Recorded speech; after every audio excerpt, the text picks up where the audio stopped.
you one of the most important sonnet by William Shakespeare, that is sonnet number 18, Shall I Compare Thee.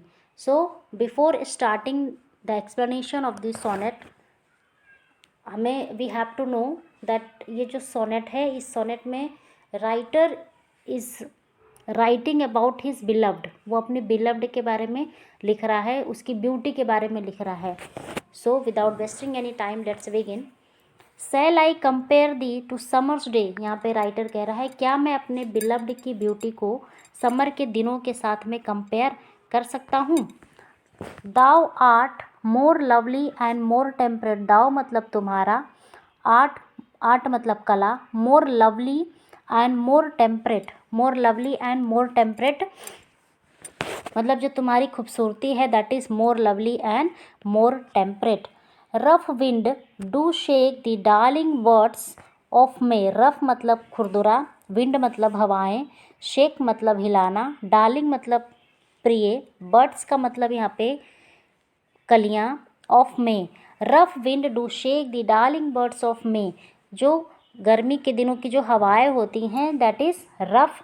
Rough होती हैं बहुत ज़्यादा, वो अपनी गर्मी के कारण, अपने रफनेस के कारण जो डार्लिंग बर्ड्स होते हैं, जो प्रिय कलियाँ जो छोटी छोटी निकली होती हैं, उनको डिस्ट्रॉय कर देती हैं. तो क्या ऐसे विंड के साथ में shall I compare my beloved's beauty and summer lease hath. Hath का मतलब यहाँ पे बंजर. हाथ मीन्स वॉट? हाथ मीन्स बंजर.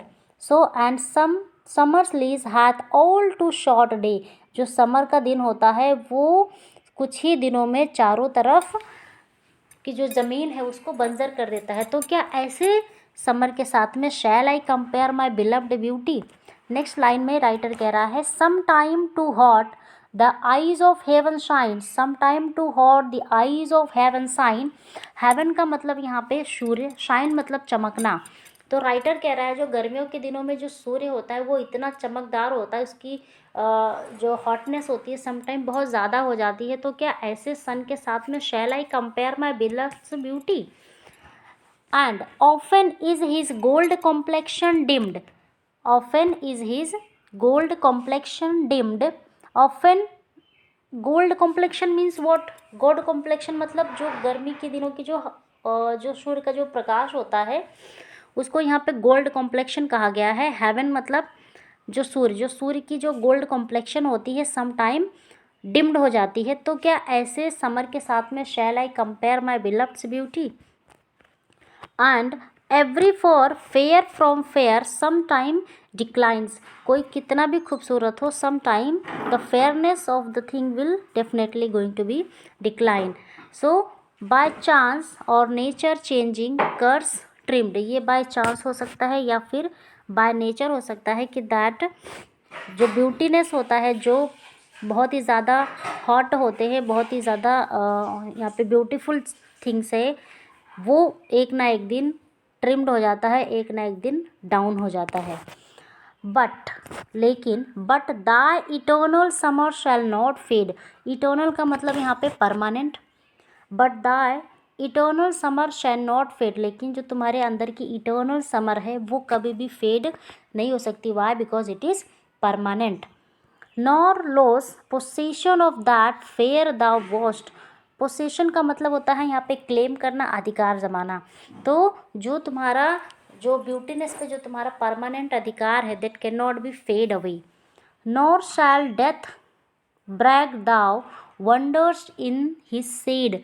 डेथ मृत्यु, जो आपकी ब्यूटीनेस है उसको डेथ भी कभी भी डिस्ट्रॉय नहीं कर सकती. When in eternal lines to time thou growest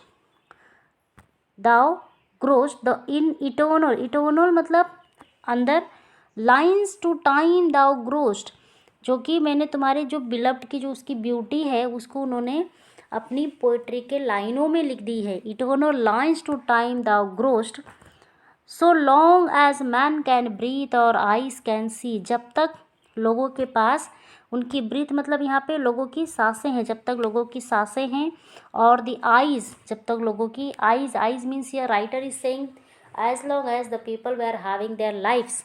so long lives this and this gives time to thee. और जब तक लोगों की लाइफ है, तब तक लोग आपकी पोइट्री को पढ़ेंगे, जो पोइट्री की लाइनों में मैंने आपकी जो ब्यूटी को डिस्क्राइब कर दिया है उसको पढ़ेंगे, तो लोगों को पता रहेगा कि जो मेरी बिलव्ड है, जो मेरी डार्क लेडी है, वो कितनी ज़्यादा ब्यूटीफुल है, that can not be fade away due to death. Thank you.